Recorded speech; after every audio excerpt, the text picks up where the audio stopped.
Welcome to Take Command, a Dale Carnegie podcast, the show where we seek to uncover what leadership means in today's world.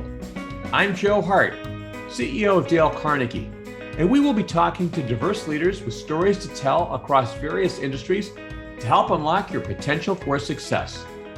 We will be sharing real-life insights into leadership, which in turn can help spark the next level of your growth as a leader.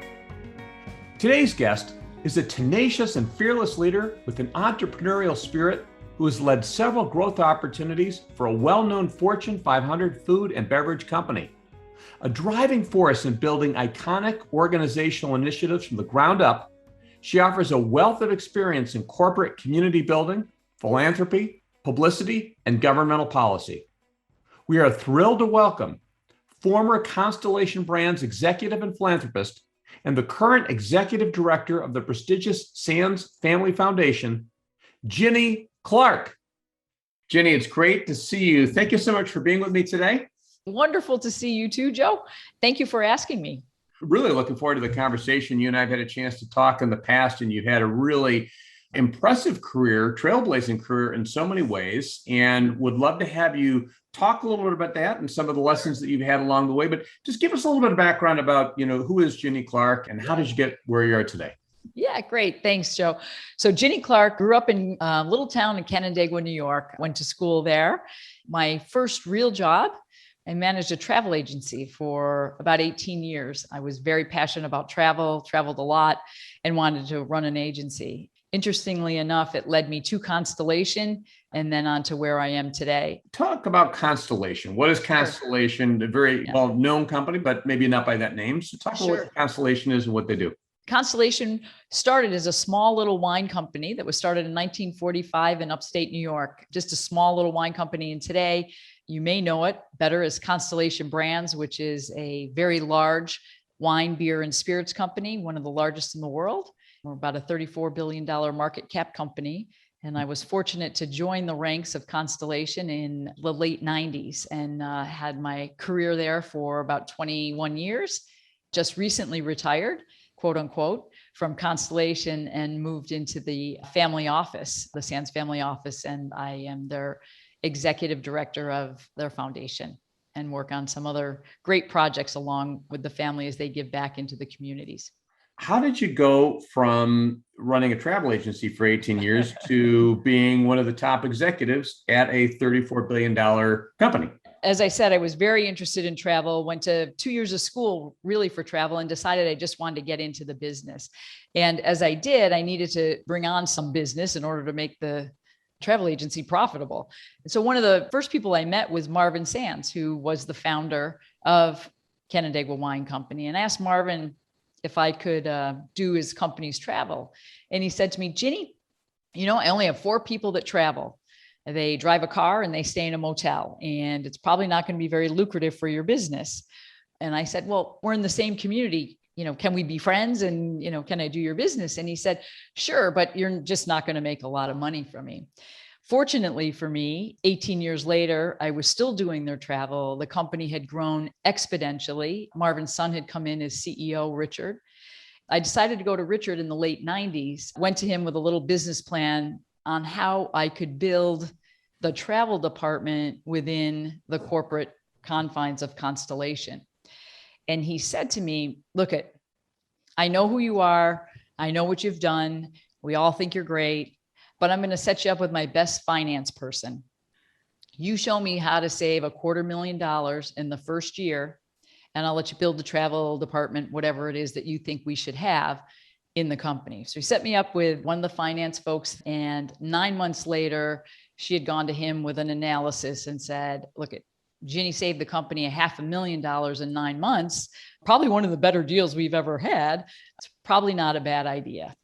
So that's really how I got my foot in the door, if you will, at Constellation. And I think that was a little insight on myself being in that industry for so long and recognizing it was probably going to change. I didn't know what that meant, that it was going to change, but something in my mind and in my gut told me, you probably should move on and figure out how you're going to keep a job and, take care of your family, et cetera, et cetera. So a fun story for sure. And that was really my step in. And from there, many things happened after that.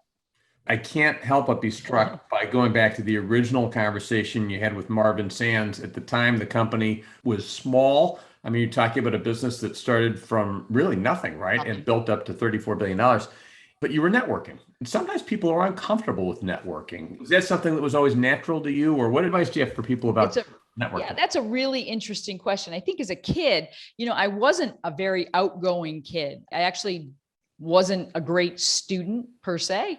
In my early years, I really wasn't. I was afraid of my own self in many, many ways. And so I think as I grew older and as I became a mom, quite frankly, I realized how important relationships really are in managing your way through. You don't have to do it yourself. You don't have to do it by yourself. That's when it really probably hit me that building relationships and really reaching out, can be a little scary, but it's actually quite liberating, quite honestly, to be able to build those relationships. And they become very fond of those. I go back and recall some of the times I had with Marvin, and then obviously with Richard, and then on to Rob as the CEO. And they're very valuable. I've learned so much through that time. It's great always to keep the mind open to learning. I just want to go back for a second because you said when you were younger, you were afraid of your own self, and networking can be scary. A lot of people are scared. They may lack the confidence. How did you overcome the fear of yourself? How did you gain the confidence to start really reaching out? Maybe you were naturally an introvert and you kind of taught yourself to become more extroverted. How did you do that?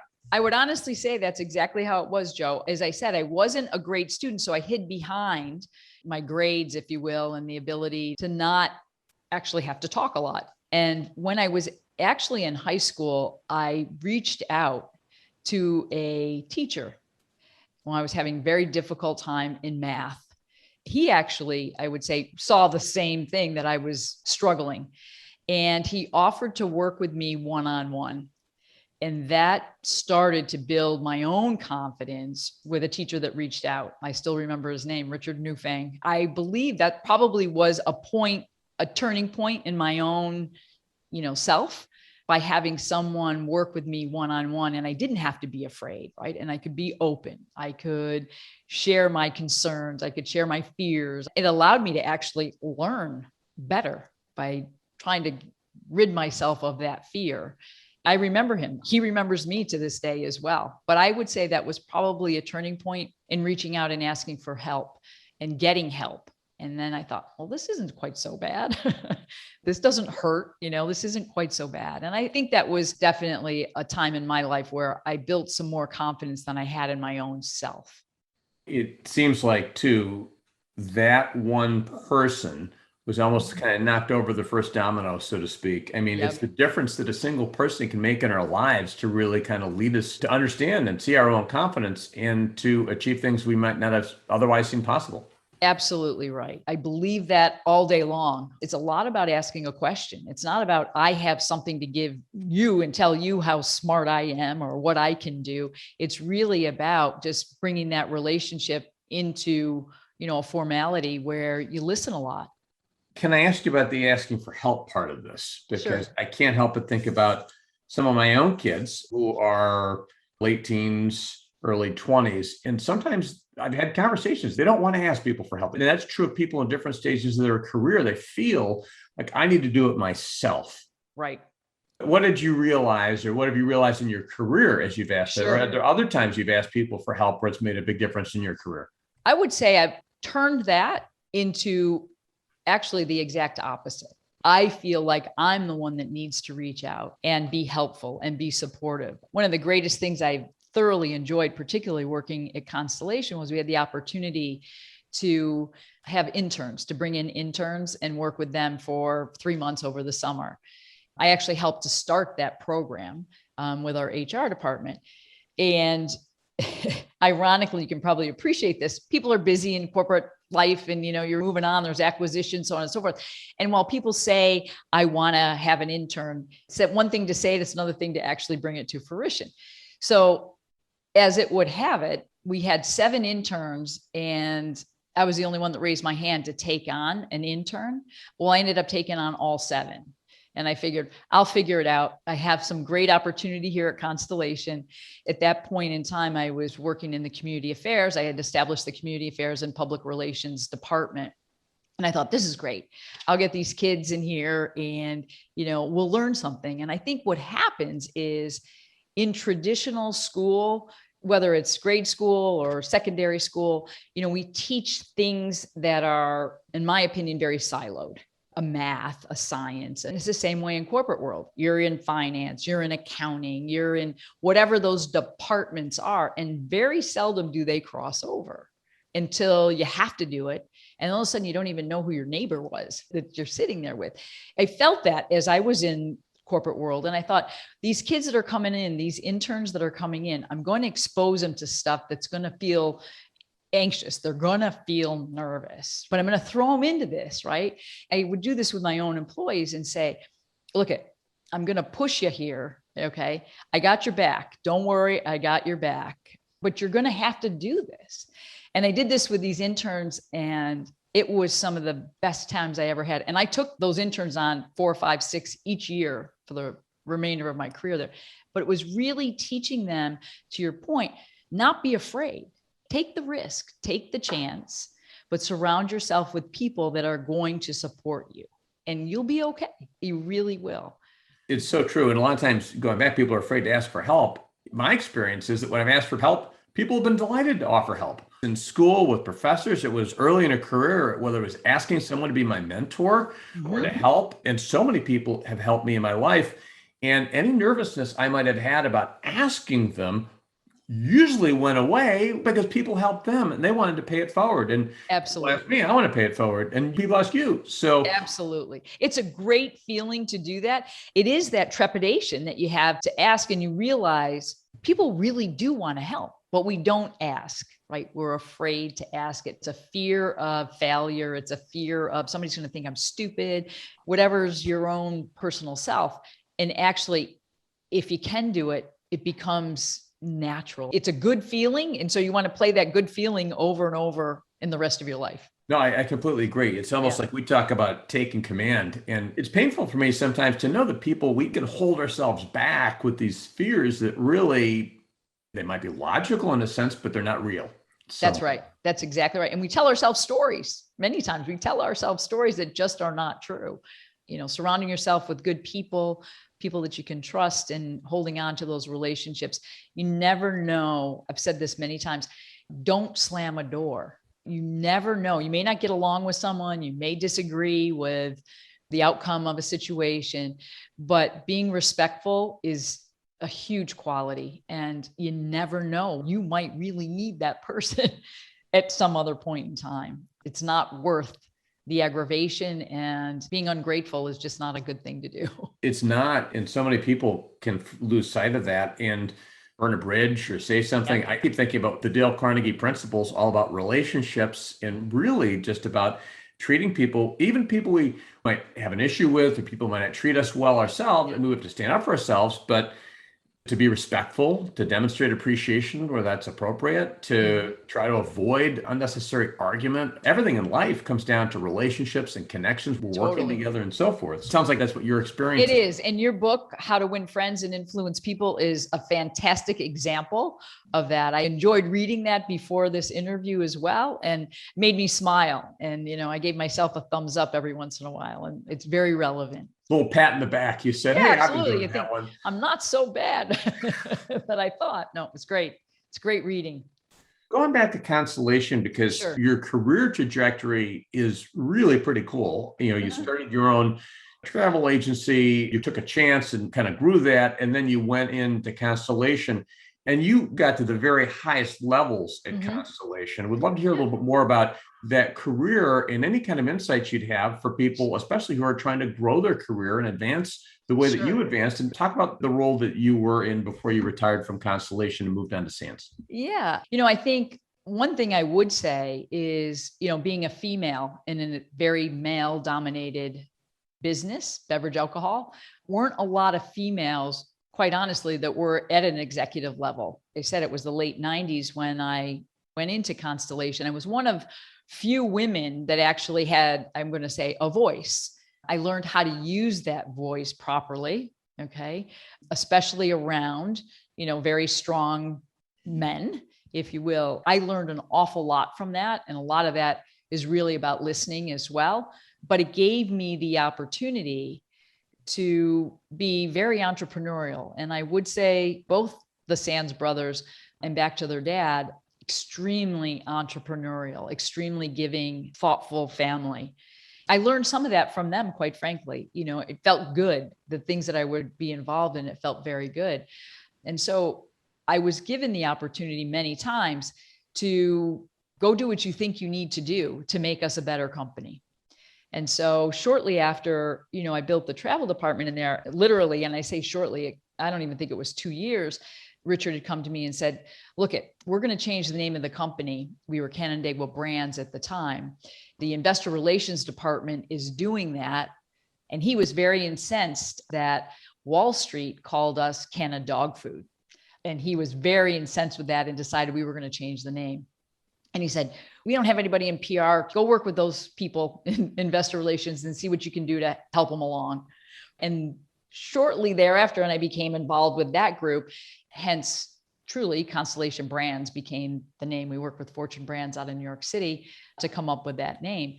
And at that point, he and our chief HR person at the time decided, geez, maybe we ought to have like a communications department, right? And you would think like we would have that. It was a very scrappy company. And I think that's what gave us the strength, quite frankly, because you had people that were entrepreneurial and they just did whatever needed to be done. That was the next step. Was I created a communications and PR group within the company. I don't have a PR background. I don't have a communications background, but it was about building relationships and bringing people that do know that space together and build out a strategy and a plan to really go forward. And it became the partner to investor relations, right? Investor relations to tell the finance story all day long on Wall Street. But what's the story? Who are we? Why are we who we are?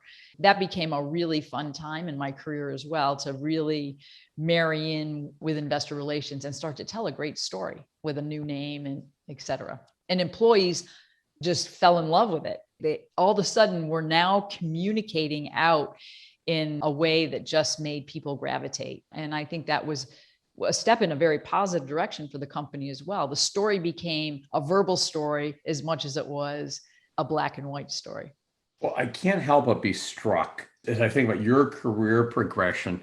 You took over this role, you're building out this communication, PR for a major brand. Exactly. And without really the formal experience to do that, how did you feel? Did you have any kind of crisis of confidence, or did you say, I'm going to figure it out? I thought, this is pretty cool. I'm going to figure out how to do this, right? And these are the things that came along. A lot of it made sense to me. The concept of we should have this. Conceptually, it was, God, we need this. Okay, I can help do this. I can make that happen. I don't know how, but I'm going to figure it out. And it really was, and I say this even today in the things that I do, I love the opportunity to sort of jump in and try to figure it out. There's something euphoric for me personally that I do enjoy that. But I also know I've created, it goes back to relationships. I've created relationships along the way, and I wasn't afraid to pick up a phone. And even within Constellation, I had made fast friends, if you will, colleagues, and you just sort of figure it out. There's a lot of comfort in that, isn't there? I mean, I think when we get caught up with, gosh, what if it's not going to work? Are we hand wringing and that type of thing? But when I'll figure it out. Or if I can't do it myself, I'll find someone who can help bring them in here. There's just a lot of freedom in that. Yeah, there is. And I think people get stymied. I go back to, if you work in, a box and that's all you can become very protected, very safe in that box of whatever that acumen is that I feel I live in the gray all the time. I feel like my life is gray. It's not black, it's not white. Okay, it's just gray. And it's actually a happy space to be, because you allow yourself the freedom to think outside the box. If you're sitting over here and it's got to be black and white, and if it doesn't add up on a piece of paper at the end of the day, you failed. I refuse to believe that's possible. Now, that doesn't mean you don't take risks along the way, I will say I am a risk taker, but I'm a very mitigated risk taker, and make sure I have people around me when you're ready to take the jump. Was there a time where you took a risk, maybe a big risk, and it did not work out? And if so, what did you learn from that experience? What was that experience like? That's a good question. I haven't thought of it that way. And maybe I haven't thought of it because I refuse to think about it. Many of the risks that I've taken have been hard risks, right? For instance, CMAC. So this is the Constellation Brands Marvin Sands Performing Arts Center. There was a big risk to take with that. And that was a community effort that the family and Constellation wanted to build in Canandaigua and to give back to the community. And Marvin had started that back in the early 80s. It went to hell in a handbasket, and we decided to rebuild it in 2005. And I think what actually happened for me there was I was asked to partner in, create a not-for-profit. I didn't know how to create a not-for-profit, but I knew lawyers and I knew people I could help get that started. What had happened along the way was we built it. Fantastic $13.5 million project. We built it in 9 months. We didn't want to let the season go. Hired another company to actually run it. And sadly, it lost $1 million the first year. I was done. I did my little construction project. I was very happy with the outcome. And Richard wrote a check for $1 million and said, Ginny, you go figure it out. Build a different business model. Figure out how that's going to be profitable. And that scared the living daylights out of me. I was like, this is a real business. Like, what am I going to do? I mean, seriously, I was scared to death. I really was scared to death, but not scared enough to not do it, just scared. And I had built some tremendous relationships within the company at that time through all different departments. And so I grabbed 2, 3 females that were actually good colleagues, one a lawyer, one finance, and the other in PR. And I decided, okay, we're going to figure out how to do this, right? Fortunately, it's still operating today, 16 years later, and it hasn't lost one penny since we put it in place. I went back to school and I finished my master's and used that as my capstone project.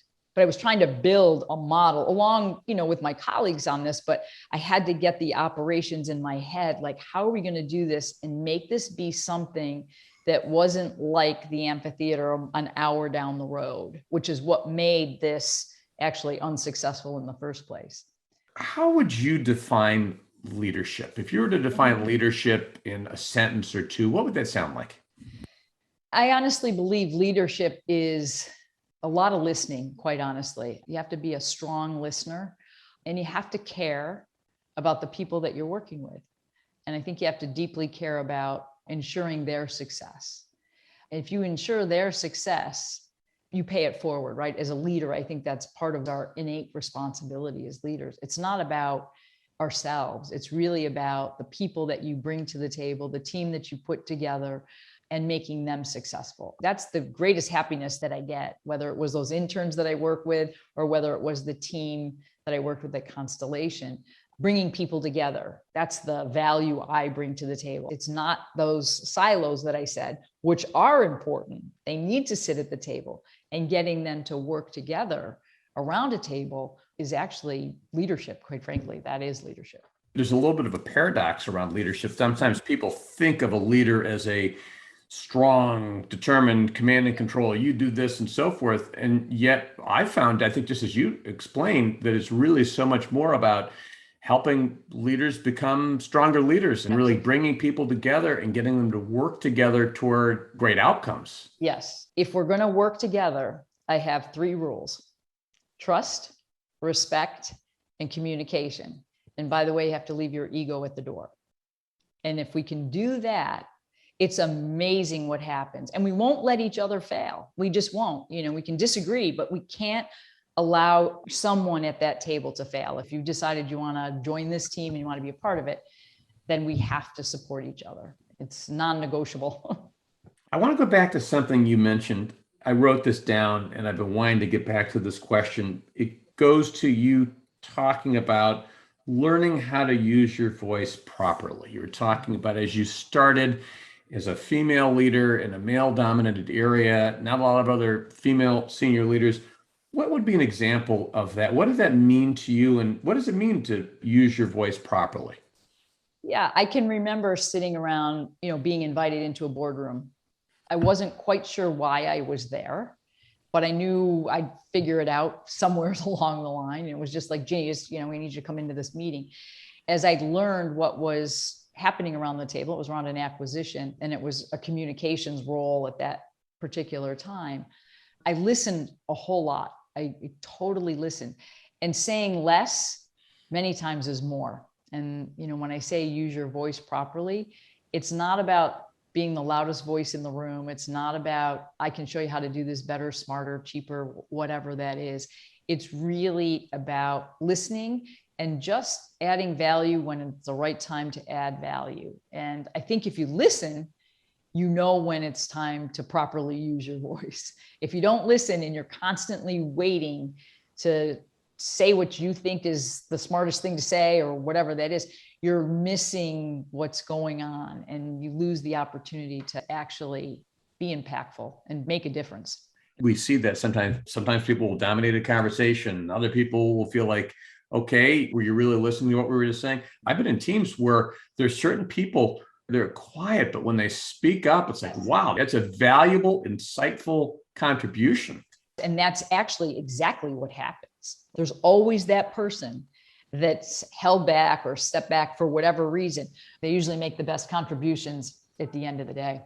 You've really, Ginny, learned in your life so much about relationships. We've talked a lot about how that's really been kind of like your superpower, so to speak. Yeah. What other advice would you have for people about how to build and maintain strong relationships? I'll tell you a quick little story around that. The last part of my career at Constellation, Rob Sands was then CEO, and he came into my office. At that point, I was running the public affairs side of the business. So really the communications, PR, and community affairs side. And he said, hey, our government relations guy, he's retiring. He's been here for 43 years, and you're going to take over government relations. I looked at him and I said, what in the world are you talking about? Well, you'll figure it out. You're just going to figure it out. And I said, well, then I got to get rid of some of this other stuff. He said, no, you don't need to get rid of anything else. You can do it all. It's fine. If you need to hire somebody, you can hire somebody, but you need to take on government relations. So learning, and again, trying to gain knowledge around what were the issues that the company had that, I needed to be apprised of.